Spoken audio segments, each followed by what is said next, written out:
এটি এমন একটি সুই যা পৃথিবীকে ধ্বংস করতে যাচ্ছে। সুইটি এক ব্যক্তির গাড়ির টায়ারে ঢুকে গেল। তারা খুব হতাশ হলো। তারা প্রথমে সুইটি বের করতেই এই কাজটি তাদের বুঝিয়ে দিল সেই সুইয়ের ভয়াবহতা।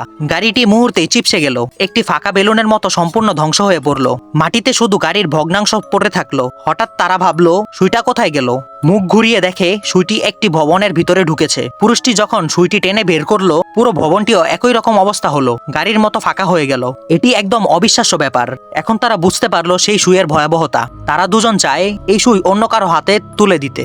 একজন টুপি পরা ভদ্রলোক এই দৃশ্য দেখে ভাবলো তারা ঝগড়া করছে, সুতরাং সে এগিয়ে এসে তাদের থামাতে চাইলো। কিন্তু ধাক্কাধাক্কিতে সেই সুই তার হাতের তালুতে গিয়ে ঢুকে পড়ে। ভদ্রলোক সুইয়ের ভয় বুঝতে পারলো না, শুধু তাড়াতাড়ি তা বের করার চেষ্টা করলো। তারা দুজন লোকটিকে না করলো, তবে ভদ্রলোকটি কথা শোনেনি। ফলে ভদ্রলোক চিৎকার করতে করতে মুহূর্তে ফাঁকা হয়ে গেল। তারা বুঝলো সুইটির ধ্বংস করার কোনো উপায় খুঁজতে হবে। কিন্তু ঠিক তখনই পুরুষ সুইটি তুলতেই একটি বড় বাস ধেয়ে আসে তার দিকে। তারপর কি হয় জানতে এখনই চ্যানেলটি সাবস্ক্রাইব করুন আর পার্ট 2 দেখার জন্য অপেক্ষা করুন।